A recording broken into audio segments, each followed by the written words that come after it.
Today we are mainly follow the last video and share the second situation why the lamps doesn't work after the light controller was installed. DC products was wrong installed to alternating current.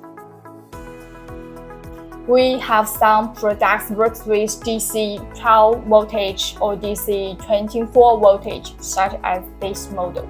Some customers install this item in alternative current, so the lamp didn't work, will lead to short circuit and other adverse effects will be occurred. So yes, and this model we have adhesive label.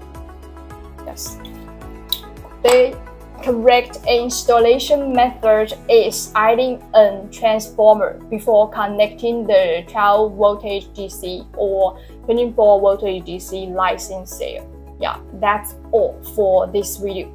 If you don't know how to add the transformer, please leave message to us. We will help to deal with it. Our next video will show the third reason or situation why the lamp doesn't work after installing the light control. I'm Stella from Shanghai LongJoin. Thanks for your watching.